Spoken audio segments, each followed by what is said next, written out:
Radio. This is big. This is big.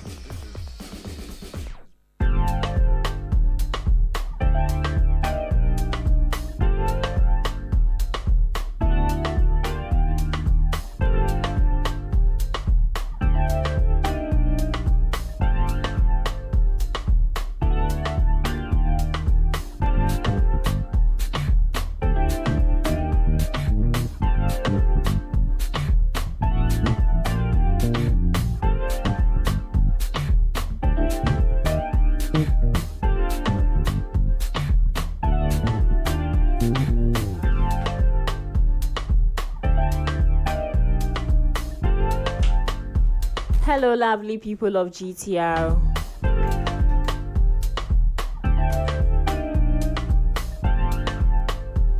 As you all know it, we're coming your way live on Ghana Talks Radio, live on our YouTube and Facebook page at Ghana Talks Radio.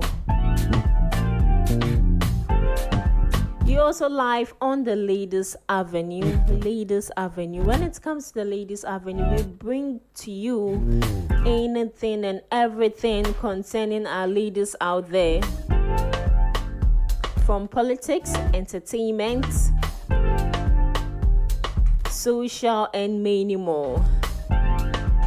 Today's topic on board, today we've left the zone of relationship, boyfriend, couple, or whatever. Today we are on the youth especially. And looking at peer pressure these days, I feel that most ladies are the ones who are really being affected. Most ladies are the ones who are really being affected.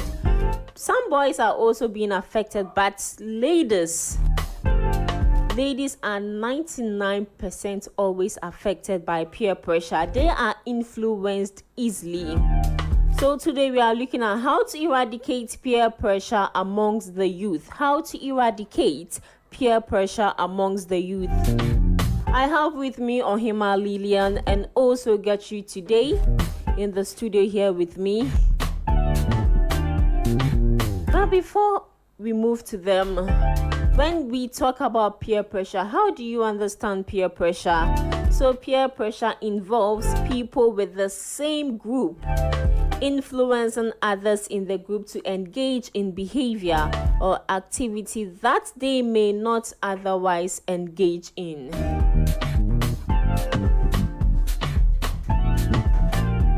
Don't forget we stream live on YouTube, Facebook, and also live on Ghana Talks Radio. On YouTube, you can subscribe to our YouTube channel, like, comment, and also share. Do well to bring your comments as well.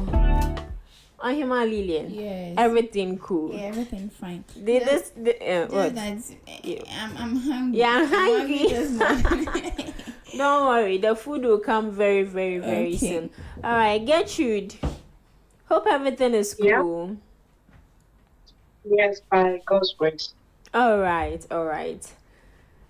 So we are looking at peer pressure, how to eradicate peer pressure, and looking, is it JHS and JHS, yes, and secondary schools. In our course, social studies, they always teach us about peer pressure. And I feel they have really underrated peer pressure because they do not bring ways and means on which we can eradicate peer pressure. It's only what peer pressure is, how to stay away from peer pressure, and even how to stay away from peer pressure. They don't hammer on it. They just give the point and that's all. They don't give us the negative effects, the positive effects. And mind you, there are types of peer pressure. Peer pressure doesn't mean it's only bad. I think they have 6 types. They have the indirect. Wow. We have the direct. We have the unspoken. We have the spoken. You explain to us. Unspoken, indirect, direct. We have the negative and then the positive.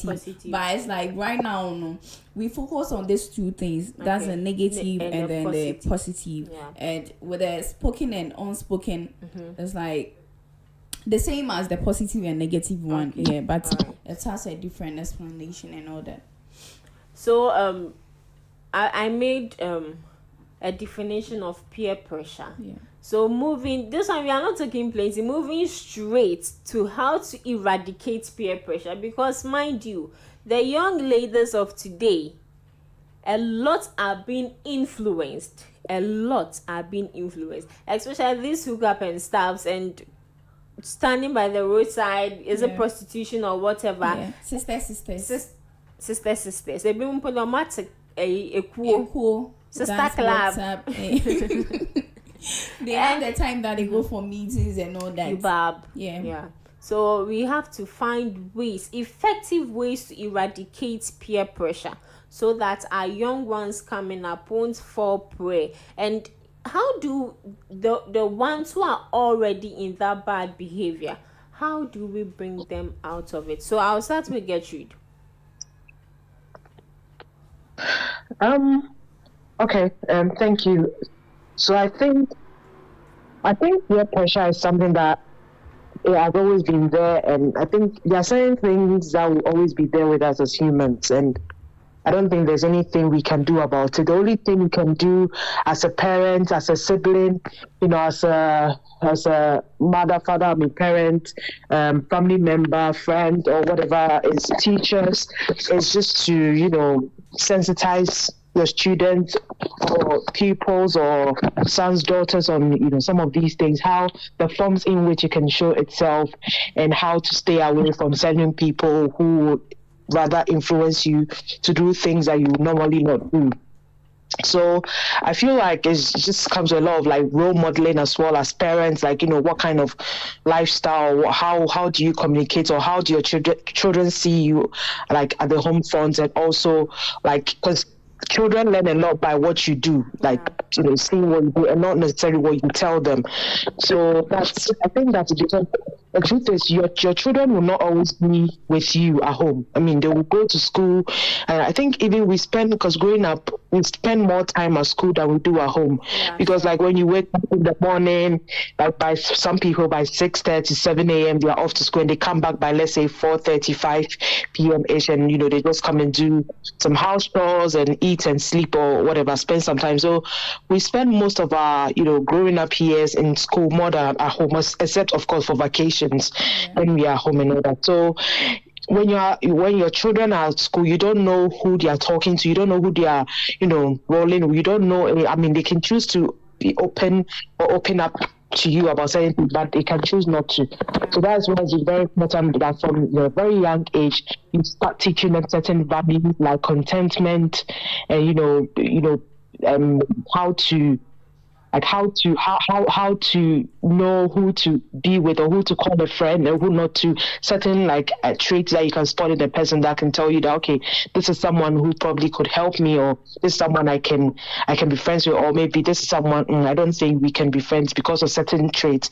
So yeah, I mean, it's hard. Sometimes it won't always work, because some children are from very good homes, very big Christian, like they're from very grounded homes where their parents do actually raise them well. But unfortunately, they go to school, secondary schools.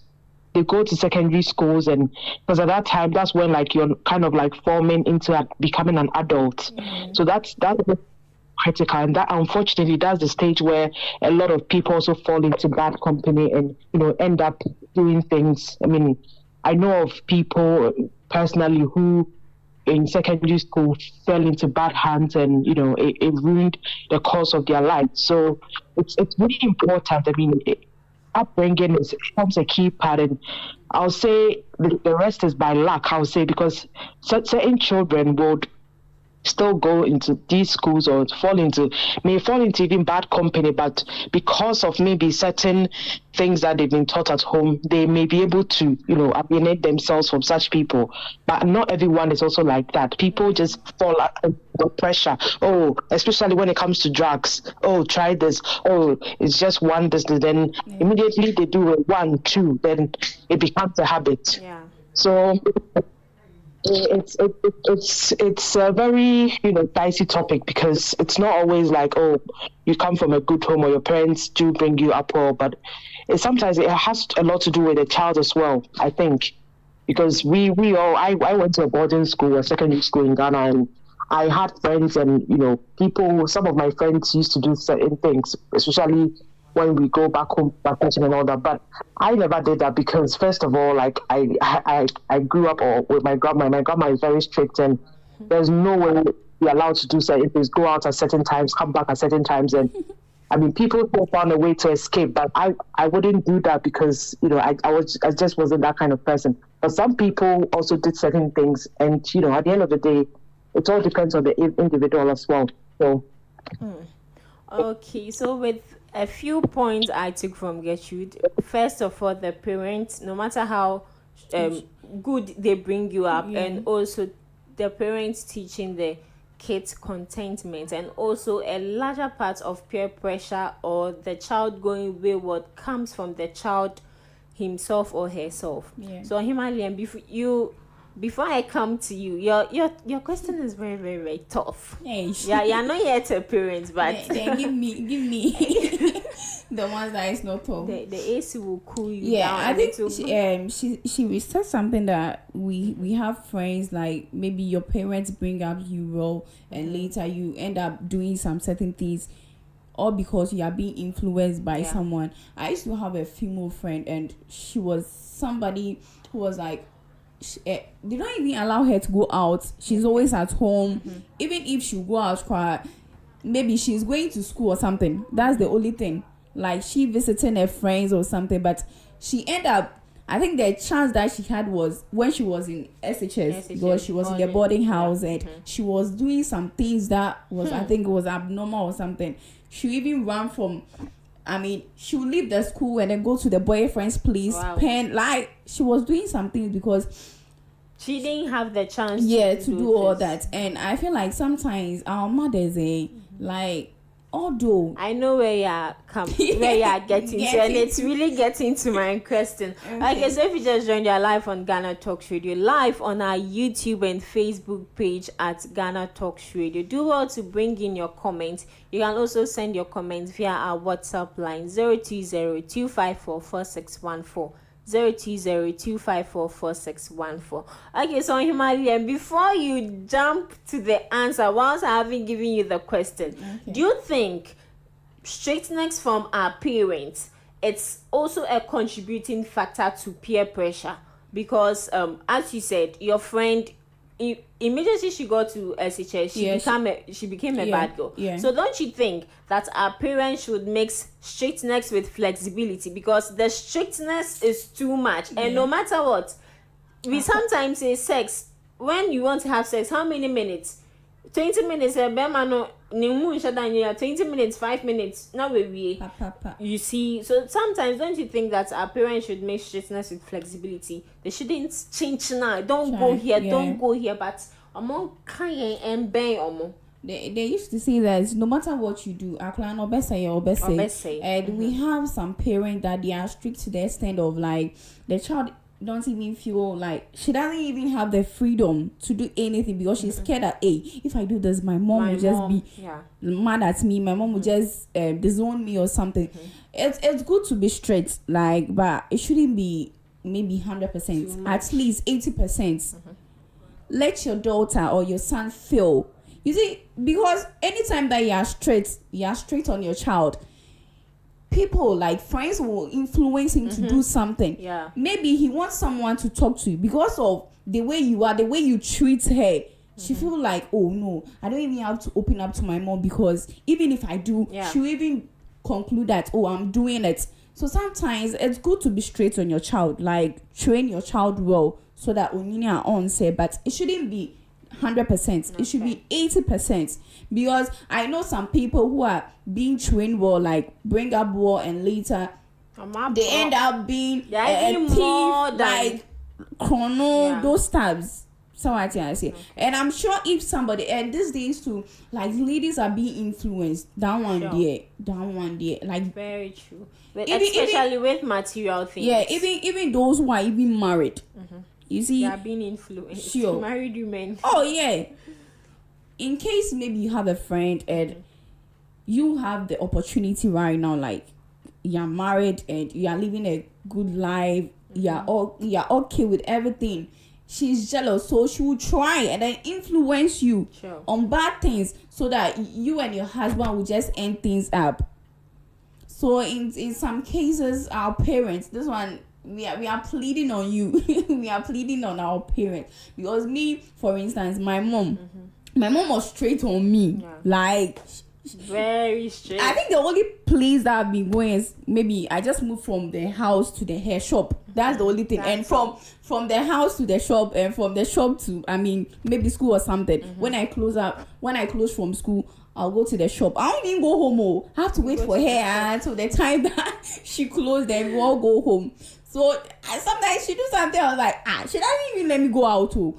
Maybe we just organize, Charlie, we want to go and chill or something. Oh no, the face that she will give you, you even feel scared. So I think the only chance that I had was SHS, when I was in SHS. Sure. This one I have to say the truth. Because when I was in JHS, our school, we used to have boarding and day and orphan, but I was a day student in Mekoba. So the only chance I had, hey, that day, I went to school, just senior at Asante Achim South. That day, I was like, oh, freedom, shut up. But I think it got to a time I was doing some certain things and I realized that, oh no, this is not how my mom trained me, so I have to stop. Or sometimes I can go out without exit at all. Now me as a man sign be that. Because the security, security, mama to be bro. I'll just go and spend time with my friends. But later I realized that, oh no, that wasn't how my parents brought me. So I have to stop what I'm doing. Although my friends, some people, me from one, I'm so yeah, they from one, but me go from to them. Say, there be. So because my friends were doing it. Saturday, Charlie and town. In the morning, we'll come back like maybe in the evening or something. So you see, the punishment, so they are I won't do gravels near the gravels and all that buckets. Next one, so I say. So sometimes our parents who are part of us, like you shouldn't be straight on your child like that. Because me when the day that I went to SHS, I was like, freedom. I was doing, I think Form 1, first term, second term, third term, and I'm too home. And then I changed. Because sure. Okay. Into your humanity, then what kind of life story? Please, and to anyone listening, you if it's on the radio, catch up section. Now I send you my if it's the video too, you can cut the video and send it to her on WhatsApp. I wasn't doing anything bad. I will personally see the thing I was doing. I used to go out without collecting maybe any exams or something, and sometimes maybe class will be going on, I'll sleep at the dormitory. But should I tell my eye because maybe a course way the teacher no say if you were still with your mom,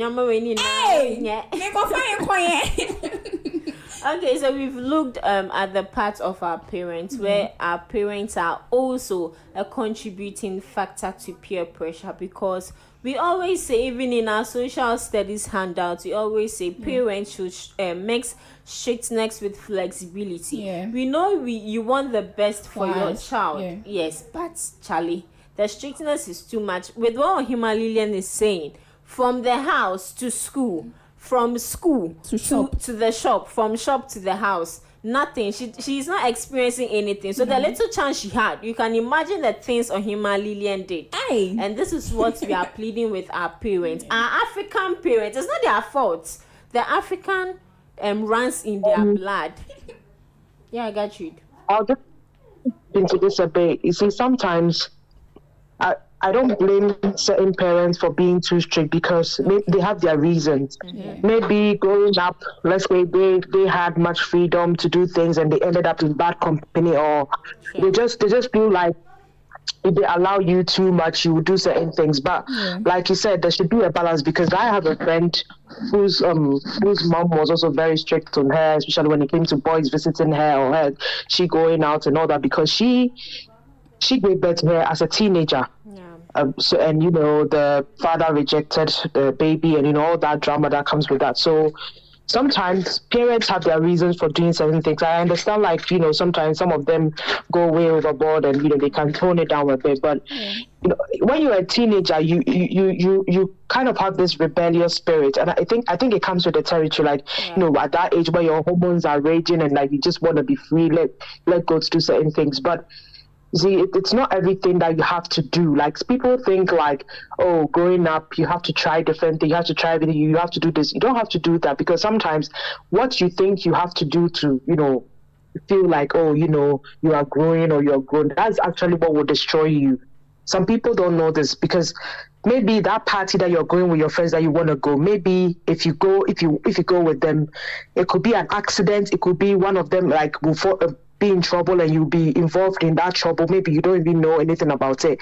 So sometimes your parents being strict on you has its own good side. I mean, it has bad side, especially when you're not allowed to do anything. So like when you finally get to go to secondary school, it's like you're on your own, you're a free bed. Sure. I was sort of like that, but when I went to secondary school, I wasn't a free bed. I mean, maybe it depends on the kind of secondary school you went to, because there's no way you pay anybody to go out or all that. It just wasn't allowed. So you can't do it, like, basically. So you just be in the school and you probably get to go out maybe for events and stuff like that.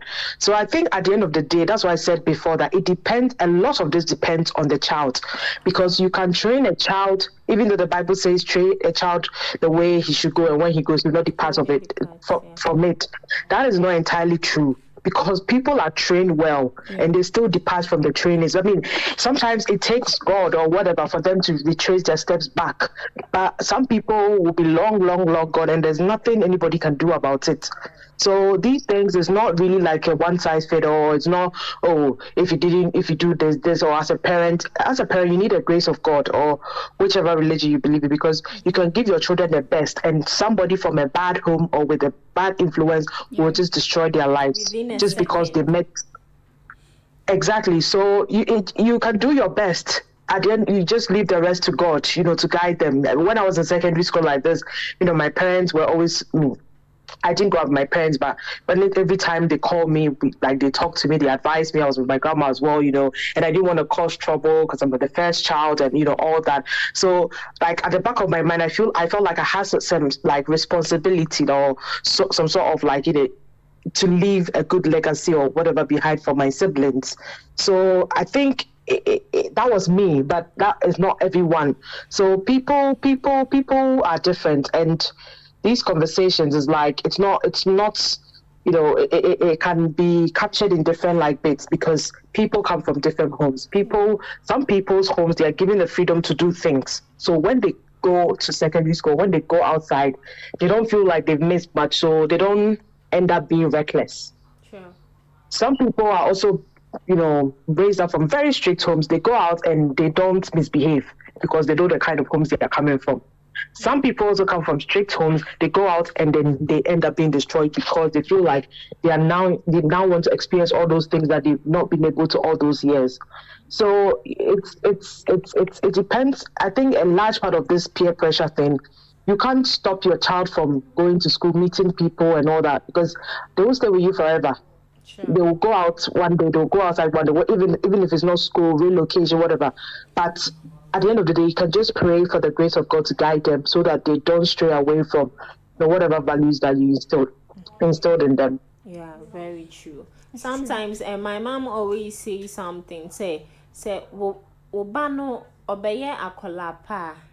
And dreams say wona waye bibi danyamiase. Yeah, because there are certain people, as Gertrude said, no matter how good their parents train them, they can go out there and within seconds they turn to different person altogether. Yeah. So Himalaya, your last words. I'll just add this thing. This may then be you also add my your last remarks. Yeah.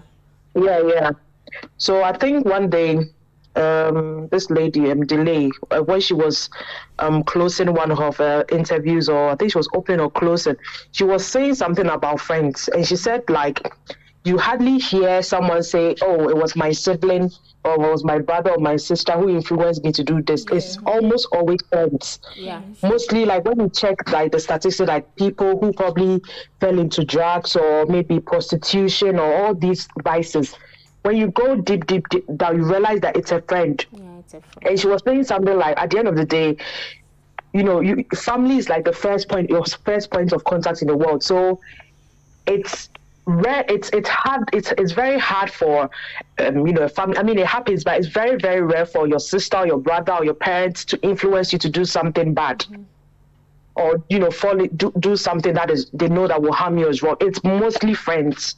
It mostly comes with friends. Oh, this Madame Fuena, no say you say Madame Fuena, or say me try with Madame. It's Madame for, and it's almost looks like friends are people that some friends can turn into family. I'm not like saying that can happen, but it's like we give friends too much. Sometimes we give friends too much power over us.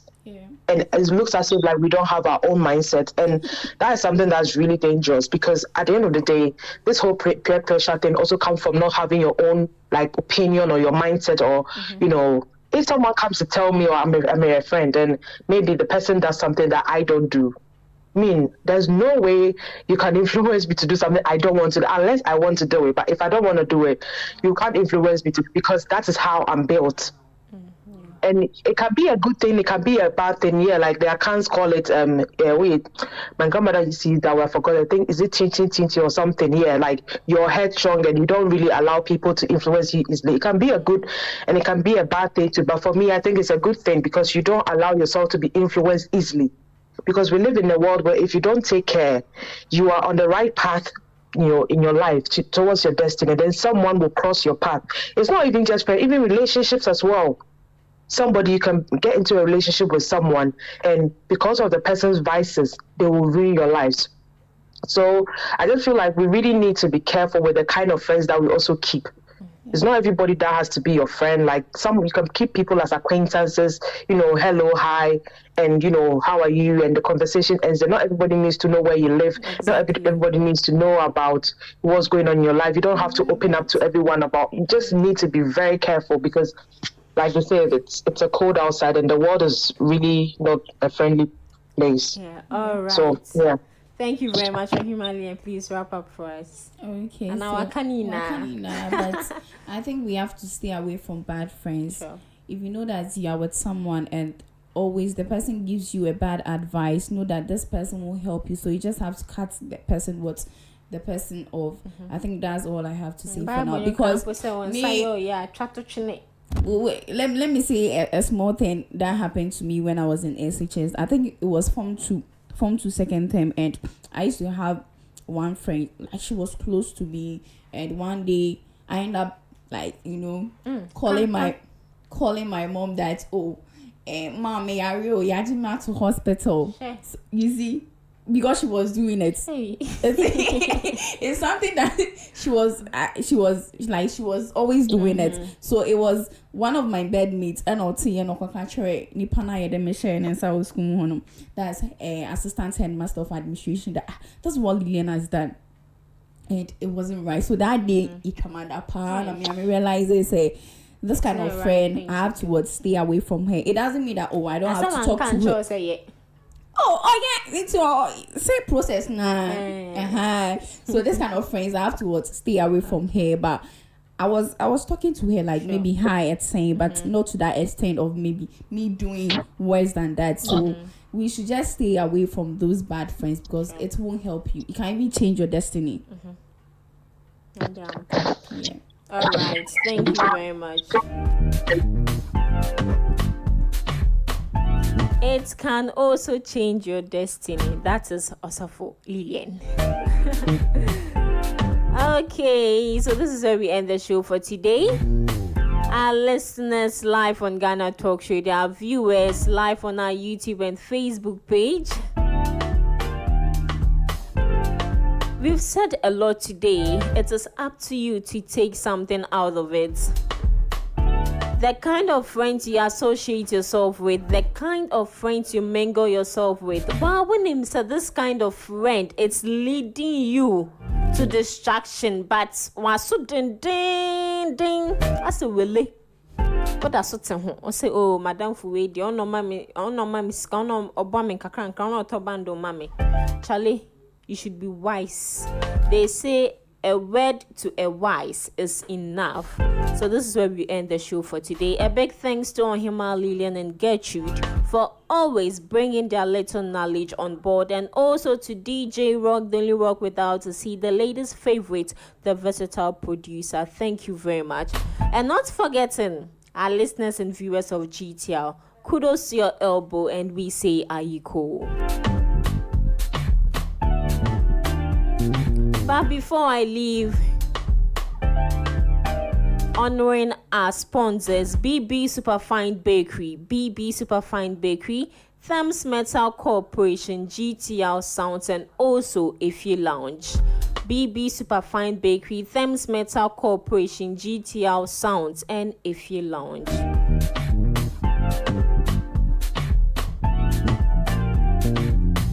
At exactly 12 o'clock, the midday news will be coming your way live on Ghana Talks Radio. DJ Rock will be taking over from 12 to 2 p.m. GMT, and also DJ Charm will be taking over from 2 p.m. to 6 p.m. GMT. And don't forget, at exactly 7 to 8 p.m. GMT, Time with Kontakwa will be coming your way. It's all about music. Music is a medicinal, soothing help for our souls. And also from 6 p.m. to 10 p.m. DJ Simple, the radio man, will also be taking over. So enjoy the rest of your day. Have a wonderful Friday.